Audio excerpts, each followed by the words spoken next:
श्री महाभारत खिल भागे 28वें में पुष्कर में श्री विष्णु आदि की तपस्या और उसके प्रभाव का वर्णन। वैशंपायन जी कहते हैं, जन्मेजय, सत्य ही जिनका साधन है, उन परम धर्मात्मा भगवान विष्णु ने उत्तर दिशा सिद्धि की पराकाष्ठा मोक्ष को जाने की इच्छा की। वे कमलनयन श्री हरि पुष्कर तीर्थ में धातुओं की राशि से परिपूर्ण एक पर्वत के पवित्र तट पर एक ही पैर से 10,000 वर्षों तक खड़े रहे। ब्रह्मा को भी जन्म देने वाले वे भगवान विष्णु अपने चित्त को विशुद्ध आत्मा में विचार युक्त विलीन करके मोक्ष के लिए उग्र कर्म अर्थात घोर तपस्या करने लगे। साक्षात परमेश्वर होकर भी उन्होंने जगत को शिक्षा देने के लिए ऐसा किया। इसी प्रकार प्रकाशमान सोम भी स्वयं ही अपने अंगों को भस्म से आच्छादित करके 9,000 वर्षों तक तपस्या रूपी धन के संचय में लगे रहे। तपस्या द्वारा प्राप्त हुए उस प्रसिद्ध तेज से समस्त ग्रह नक्षत्रों को तिरस्कृत करके योगात्मा ब्राह्मण शिरोमणि सोम संपूर्ण जगत को आनंद प्रदान करते हुए आकाश के मध्य भाग में प्रकाशित होते हैं। परम धर्मात्मा सोम ने बुद्धि के द्वारा मन को वश में करके विषयों पर अधिकार कर लिया और योग युक्त होकर के वह ब्राह्मी सिद्धि को प्राप्त हुए। वे प्रकाश फैलाने का कार्य करते हुए स्वर्ग, पृथ्वी और दोनों के मध्य भाग अंतरिक्ष में सर्वत्र दिखाई देते हैं तथा अपनी योग संपत्ति से नाना प्रकार के रस रूप बहुत से स्वरूप धारण कर लेते हैं। अपने स्वरूप को अत्यंत गुप्त रखने वाले भगवान महेश्वर वृषभ रूप से तपस्या के लिए अपना दाहिना पैर उठा करके 9,100 वर्षों तक खड़े रहे। उन दिनों केवल वायु ही उनका आहार था। वे मन को ध्येय वस्तुओं में निरंतर एकाग्र रखते थे। ब्रह्मा जी के उत्पत्ति स्थान महायोगी महादेव जी नियम पूर्वक तपस्या में लगे रहे। तदंतर एक दिन इंद्रियों का निग्रह करने वाले भगवान महेश्वर के निकट घनीभूत वायु विचरण करने लगी।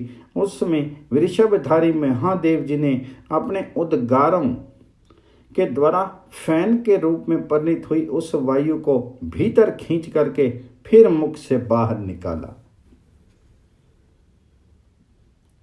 उद्गार वायु के साथ उनके मुख से निकली हुई वह वायु रूपांतर को प्राप्त होकर के वृक्षों की गोंद के समान नीचे गिर पड़ी। उस समय वह ना तो गीली थी, ना पार्थिव पाषाण आदि के समान सूखी थी। वायु का वह रूप फैन के रूप से प्रसिद्ध हुआ। वह फैन जल से आविष्ट होकर के भूतल के समीपवर्ती अंतरिक्ष में विचरने लगा। वह न गीला था न सूखा, वायु के ही घनीभूत स्वरूप को प्राप्त हो गया था। उस समय जल सहित फैन को ऊपर उछाल करके निराधार आकाश में निराधार रुकी हुई वह वायु मेघों के रूप में परिणित होगी। वे ओलों के समान अपने ही स्वरूप से घनी भाव को प्राप्त होकर के नील मेघ बन करके अपने आत्मा जल को ही इधर उधर बरसाते थे। सूर्य सारथी अरुण की कांति पड़ने से वे लाल रंग के भी दिखाई देते थे। वे भी ना तो गीले थे और ना मिट्टी के ढेलों के समान सूखे। तदंतर सर्वत्र विचरने वाले वायुदेव ने ब्राह्मण का शीर धारण करके मन और इंद्रियों को वश में रखते हुए पूरे 1,000 वर्षों तक बड़ी भारी तपस्या की। अग्निदेव भी बहुत सी जटाएं बढ़ाए, चीर और वल्कल वस्त्र धारण किए बिना कुछ खाए पिए मौन होकर के पुष्कर तीर्थ में 4,000 वर्षों तक यत्न पूर्वक तपस्या में लगे रहे। उस अग्नि के तेज से एक महान अग्नि का प्रादुर्भाव हुआ जो स्वर्ग में प्रकाश फैला करके वहीं रहने और वहां के अंधकार को दूर करने लगी। वही सूर्य आदि के रूप में प्रसिद्ध है। वह ब्राह्मण अग्नि अपनी तपस्या के प्रभाव से स्वर्ग में भूत प्रकाश नाम से प्रसिद्ध हुई। वह अंधकार भूतल पर मनुष्यों में प्रतिष्ठित हुआ। यहाँ अंधकार का अर्थ धूम तथा उससे उपलक्षित धूम मार्ग है, जो वर्ण आश्रम अभिमानी मनुष्यों में प्रतिष्ठित है। तेज पुंज सूर्य उस पूर्व अग्नि की अपेक्षा अत्यंत उत्कृष्ट है। राजन, योग बल के होने पर सूर्य देव मृत्यु लोक के अन्य समस्त प्राणियों के तेज को तिरस्कृत कर देते या छीन लेते हैं, परंतु ब्राह्मण के तेज का वह संहार नहीं करते हैं। उस पर विशेष ध्यान रखते हैं। जो सूर्य देव का उपासक है, उसके तम अर्थात धूम मार्ग का वे रात में भी नाश कर देते हैं। अर्थात सूर्य उपासक की रात में मृत्यु हो तो भी उसे अर्ची आदि मार्ग ही मिलता है, परंतु जो सकाम कर्मों में लगा हुआ है उसकी दिन में मृत्यु हो तो भी वह दिन उसे अद्वैय अर्थात मोक्ष पद की प्राप्ति कराने वाला नहीं होता है। सर्वत्र जाने में सम्मत और जितेंद्रिय यक्ष महातेजस्वी धर्मात्मा पुष्पमित्र एकाग्रचित होकर के पुष्कर में तपस्या करते हैं।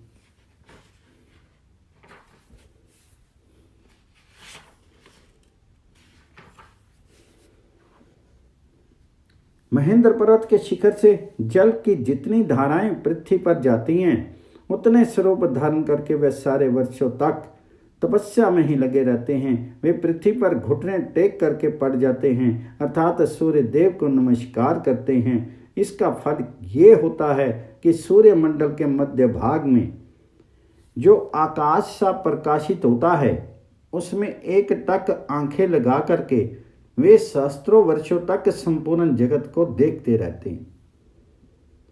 सूर्यमंडल के मध्य भाग में दृष्टि डालने पर अंशुमाली सूर्य परिवेश घेरे की भांति प्रतीत होता है और मध्य भाग में गोल दर्पण के समान दिखाई देता है।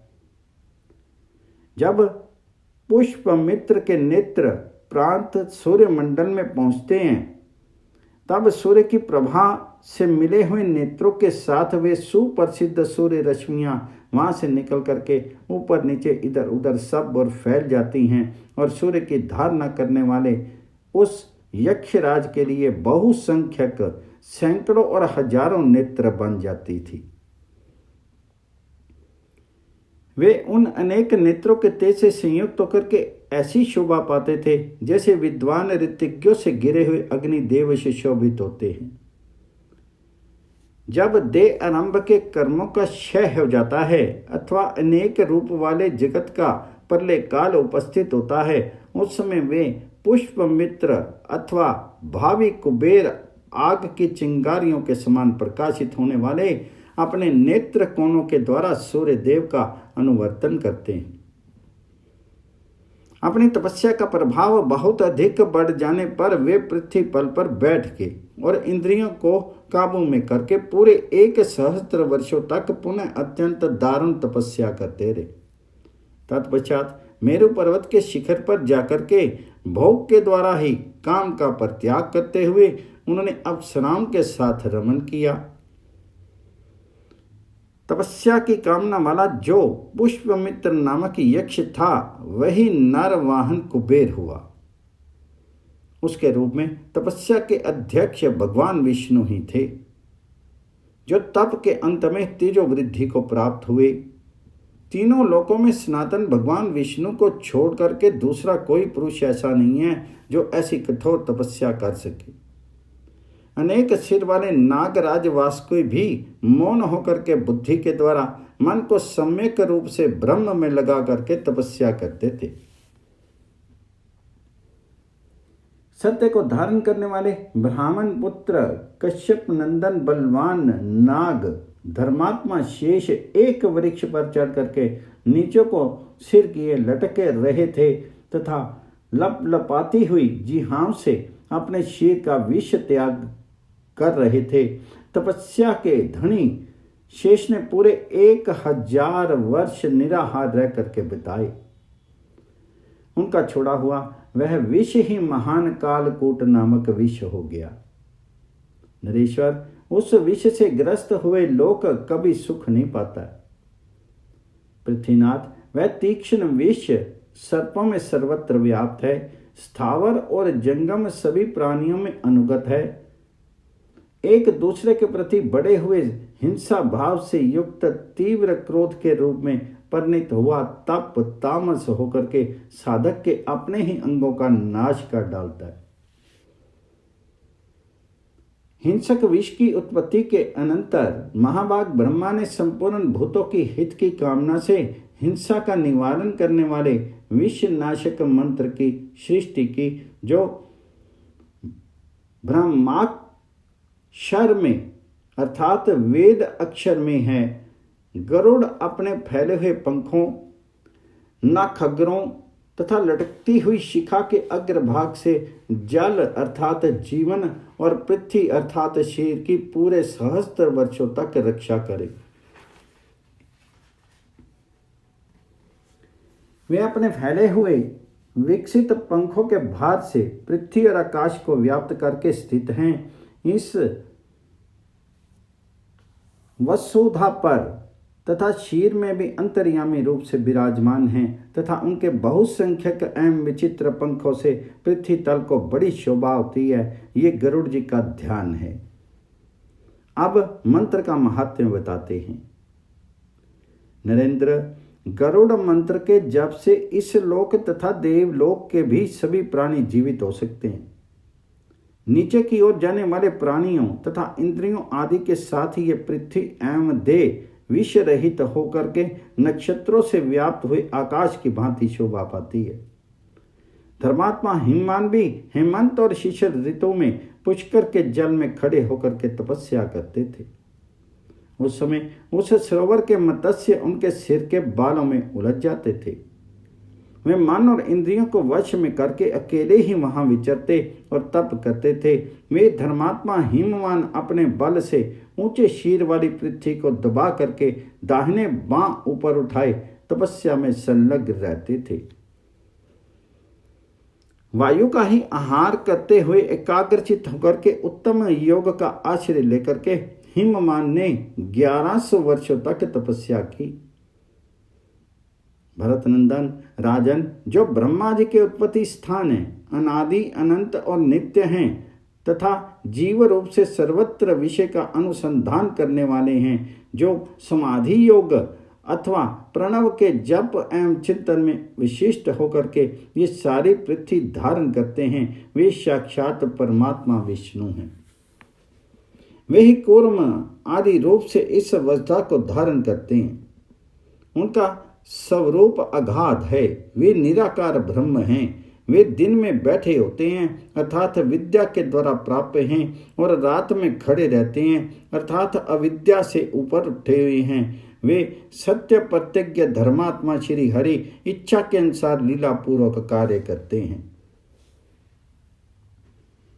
उन साक्षात विष्णु का जो हाथ भक्तों का उद्धार करने के लिए उठा हुआ है, वह इस भूतल पर धर्म कहा गया है। पृथ्वी की भांति वही सबको धारण करने वाला है।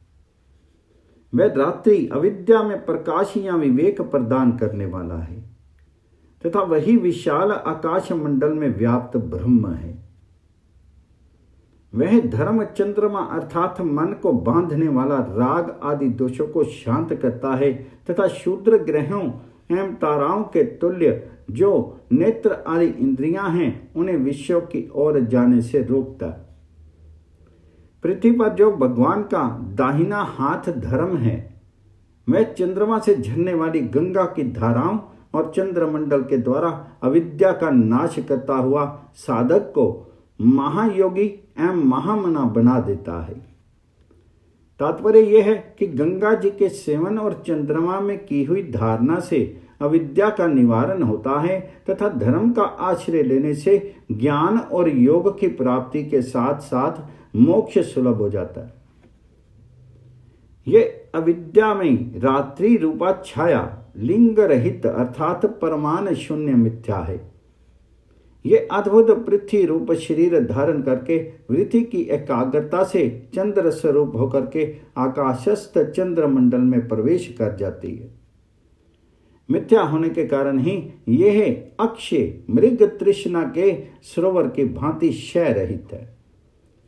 यह पृथ्वी तलुओं सहित दोनों पैरों को धोकर के विविध तीर्थों में स्नान करके सारे अंगों को समेट करके विषयों की ओर से हटा करके दृढ़ निश्चय के साथ तपस्या करने लगी और दीर्घ काल तक उसमें स्थिर रही। इसी तपस्या के प्रभाव से जल के घनी भाव रूप चंद्रमा के आकार में परिणित हुई पृथ्वी चंद्रमंडल में प्रविष्ट हुई। फिर सूर्य की किरणों द्वारा पिए जाते हुए जल के साथ पृथ्वी भी उनके समीप खींच ली गई। जैसे युगांत काल में रसातल के भीतर डूबी हुई सलील वसना पृथ्वी को वरारूपधारी भगवान विष्णु ने अपने तेज से ऊपर को खींच लिया था, सूर्य की किरणों से मिश्रित हुई पृथ्वी एक महानदी के रूप में परिणित होगी। उस समय वह स्वर्ण में धातुओं से घिरी हुई सुंदर स्फटिक शिला की भांति शोभित हो रही थी। सूर्य के द्वारा गृहीत होने पर किरणों के तेज से एक ही भाव को प्राप्त होकर के सूर्यमंडल के भीतर स्थित हुई पृथ्वी देवी नेत्रों से अदृश्य हो गई। सूर्य किरणों से उत्तीर्ण होकर के अगाध जल में विग्रह धारण करके वे आकाश गंगा बन गई और वहां से वेग पूर्वक दौड़ी। मार्ग में शीतल छाया वाले वृक्षों, लताओं, सुगंधित कुसुमों तथा भांति भांति के दिव्य गंध वाले पद्मसुओं से उनकी बड़ी शोभा हो रही थी। वे महानदी आगे बढ़ती हुई वस्त्र आभूषणों से विभूषित युवती स्त्री की भांति शोभा पा रही थी। स्वर्ग में कमल मानो उसके कटी प्रदेश के आभूषण थे। स्फटिक मणि की शिलाएं मेखला की भांति शोभा दे रही थी। कमलों के पराग का अंग राग धारण करने के कारण उसकी कांति श्वेत और पीत दिखाई देती थी। चक्रवाक उसके कानों के आभूषण से प्रतीत होते थे। जल के भीतर उसे उगे हुए नील कमल उसके सुंदर केश कलाप का भ्रम उत्पन्न कर देते थे। वह ढेर के ढेर पुष्पों से व्याप्त हो रही थी।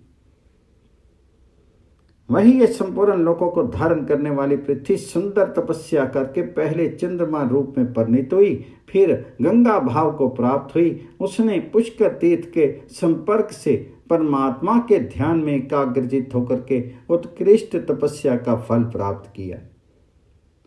लोकधात्री पृथ्वी गंगा भाव को प्राप्त होकर के पुष्कर में सस्ती होकर के व्यक्त स्वरों में वेद का पाठ करती हुई स्वाध्याय में तत्पर रहती है। वह सस्ती मेरु पृष्ठ से मंद गति से चलती हुई गिरिराज मंदराचल पर जा पहुंची। उस समय वह ऋषियों के साथ शिक्षा से ग्रथित 4 पादों से युक्त ऋक् प्रधान एवं यजुष तथा साम मंत्रों से युक्त 4 वेदों का स्पष्ट स्वरों में पाठ करने लगी। जिन ऋषियों के साथ सस्ती वेद पाठ करती थी वे अग्नि के समान तेजस्वी थे। तपस्या से उनके सारे पाप भस्म हो गए थे। वे सुपार्श्व गिरि के चरण प्रांत में बैठ करके शिष्यों को ब्रह्म का उपदेश देते थे और दूसरों का उद्धार करने में समर्थ थे। षष्ठी का यह ब्रह्म घोष समस्त प्राणी नियम पूर्वक अथवा नियमों द्वारा भी नहीं सुन पाते, क्योंकि वह इंद्रियों से अतीत है। मंद्राचल के आगे फैलता हुआ वह शब्द संपूर्ण जगत में व्याप्त हो रहा है। वह वैखरी शब्द ही है, किंतु सूक्ष्म होने के कारण दुर्ग्राह है। विराम का नियम प्राप्त होने पर वाग्देवी चुप हो गई। उस अवस्था में वे सत्यवादिनी देवी नियमता वाणी का उच्चारण नहीं कर सकती। तुरीय ब्रह्म पद का निरूपण करते समय यतो वाचो निर्वर्तन्ते इत्यादि श्रुति के अनुसार वाग्देवी का मौन होना उचित ही है। तदनंतर सभी प्राणी सर्वथा चुप हो गए। वे अपने मुखों से बलपूर्वक कुछ कहने के लिए बोल नहीं सके। समस्त प्राणियों पर अनुग्रह करने के लिए मन के द्वारा योग का विभाजन करके तट पर खड़ी हुई सरस्वती देवी ने पुनः महान शब्द का उच्चारण किया।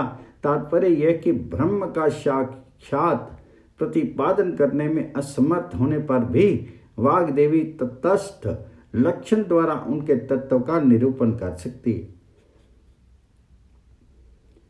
सरस्वती द्वारा ही दी हुई शिक्षा को दूसरे देहधारी भी ग्रहण करते हैं। वे सब उसी पद में स्थित होकर के शिक्षा के अनुसार मंत्रों का गान करते हैं। आदित्य, वसु, रुद्र, मरुदगण और अश्विनी कुमार ये सब जटा रखाए, चीरवस्त्र पहने और मूंज की मेखला धारण किए उसी शिक्षा के अनुसार मंत्रों का गान करते हैं। गंधर्व, किन्नर, नाग और वरुण भी उसी शिक्षा के अनुसार गाते हैं।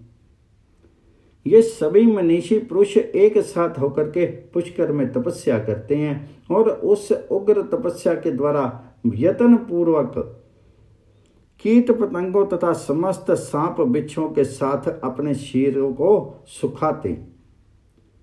परमात्मा विष्णु व्यापक स्वरूप को प्राप्त होकर भी दूसरे चिन्ह में विग्रह चतुर्भुज स्वरूप से युक्त होते हैं। उसी स्वरूप से वे महायोगी विष्णु उन समस्त सहचारियों आदित्य आदि देवों का संरक्षण करते हैं।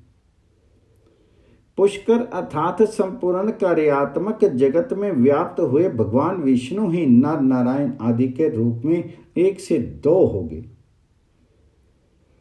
और धूम रहित अग्नि की भांति अपने तेज से दीप्यमान होकर के तप आदि की लीला करते हैं। वे विष्णु ही मन कल्पित ग्राह्यपत्य आदि अग्नि रूप होकर के पृथ्वी के अभिमानी देवता को ताप देते हैं। तपाकर स्वर्ण के समान शुद्ध करते हुए उनके साथ 10 योजन ब्रह्मांड मंडल में दौड़ते हैं, अर्थात उसके कर्मों का फल देने के लिए उसके साथ साथ रहते हैं। जिन्होंने देहात्मवादी की सामर्थ्य को नष्ट कर दिया है, उन आगे पीछे सब और फैली हुई उद्दीप्त लपटों तथा किरणों से प्रकाशित हुए अग्निदेव बड़ी ही शोभा पाते हैं। जैसे विषय आसक्त मनुष्य पृथ्वी की मर्यादा बने हुए उसका परिच्छेद करने वाले सूर्य देव को लांग नहीं सकते, उसी प्रकार वे सब और फैले हुए अग्नि स्वरूप विष्णु की चिंगारियों के समान जो ब्रह्मा आदि हैं उनका भी लंघन नहीं कर सकते। वे अग्निदेव उद्दीप्त होकर के अपनी किरणों की अनेक रूपों में विभक्त करके धूम रहित पावक के समान स्थित होकर के अग्नितुल्य तेजस्वी ऋतिज्ञों द्वारा यज्ञ में विविध रूपों में खरीदे जाते हैं। सोम रस खरीदने वाले सोम के रूप में उन्हीं की खरीद करते हैं। वे विष्णु रूप निर्धूम अग्निदेव उस यज्ञ में जब तक उनकी समाप्ति नहीं हो जाती तब तक द्रव्य देवता और विपुल रूपों में प्रकाशित होते हैं। फिर वे ही अग्नि देवता फल रूप से वहां तक पहुंचते हैं जहां तक वामन से विराट रूप धारण करने वाले भगवान विष्णु के तीनों पग पहुंचे थे। सबकी रक्षा करके स्थित हुए उन भगवान विष्णु को जानना चाहिए। वे व्यापक पराक्रमी भगवान विष्णु ऐश्वर्य योग से सैकड़ों शरीरों में प्रकट होकर के बालाहक नाग अर्थात मेघों का भेदन करने वाले ऐरावत हाथी हुए। शीर के भीतर जठरानल रूप से स्थित हुए उन विष्णु स्वरूप अग्निदेव को जो अपनी लपलपाती हुई लपटों से सबको चाट लेने में समर्थ महामति दिव्य ज्ञान देने वाले तथा समस्त भूतों के हित की कामना से तेजस्वी रूप धारण करके कर्म में प्रवृत्त हुए थे। प्राणियों के प्राणों की सृष्टि करने वाले बालाहक नाग ने उस समय वहां सुखद शीतल जल से अभिषिक्त किया। तदंतर सिद्ध गणों से सेवित वे महायोगी महावैराग्यवान अग्निदेव मन बुद्धि के द्वारा मन को अपने में विलीन करके पुष्कर में तपस्या करने लगे। वे नीचे के अंगों का ऊपर के अंगों में लय करते हुए मन को मूर्धा सहस्त्राचार चक्र में स्थापित करके अविचल स्थान ब्रह्म पद को पा करके मौन हो गए। यही सब धर्मों का धर्म है। इसमें उपाधि जनित विकल्प नहीं है। ये इसलोक और परलोक दोनों में सभी प्राणियों के लिए हितकर है। तदनंतर वे दैत्य जो पहले मार खाकर के पराजित हो गए थे, पुनः हाथ में आयुध लिए वहां आगे। वे नाना प्रकार के माया में नगरों से घिरे हुए थे। शत्रुओं को संताप देने वाले जन्मेजय वे अग्नि के समान तेजस्वी महाकाय एवं महाबली दैत्य तेज से प्रज्वलित होने वाले अग्निदेव को पर्वत शिखरों से चोट पहुंचाने लगे। वे उस संघर्ष में बल के घमंड में भर करके मेघ रूप धारण करके माया द्वारा सेवक समूह सहित महाबली अग्नि पर प्रस्त्रों की वर्षा करने लगे। परंतु जैसे भगवान सूर्य प्रलय काल में समस्त प्रजाओं को दग्ध कर देना चाहते हैं, उसी प्रकार उन अग्निदेव के तेज से उस समय दैत्यों द्वारा गिराए हुए वे सैकड़ों हजारों पर्वत खंड जल करके भस्म हो गए। देवताओं के मुख स्वरूप दीप्त हुए अग्नि देवता को वे दैत्य अपनी मायाओं द्वारा पराजित नहीं कर सके। ठीक उसी तरह जैसे मंधे नामक राक्षस सूर्योदय काल में आकाश को प्रकाशित करते हुए सूर्य देव को दबा नहीं पाते हैं, सारे उद्यम करके भी दैत्यों का पराक्रम भंग हो गया। वे हताश होकर के गंधमादन पर्वत के शिखर पर जा बैठे। वे अग्निदेव वैष्णव जनों तथा बिजलियों से मिल करके अंतरिक्षशारी दैत्यों को दग्ध करते हुए आकाश में विचरने लगे। उस समय मेघों के साथ मेघ भाव को प्राप्त हुए बालाहक नाग ऐरावत ने वर्षा करने वाले मेघ की भांति भूमि पर पानी बरसाया। ब्राह्मणों के मुखों से उच्चारित हुए मंत्रों द्वारा प्रेरित हुए उस नाग ने ब्राह्मण संतति का सम आदर करते हुए वहां जल समूह की वर्षा की। इस प्रकार श्री महाभारत के खिल्ल भाग हरिवंश के अंतर्गत भविष्य पर्व में पुष्कर प्रादुर्भाव विषयक 28वां अध्याय पूर्ण हुआ।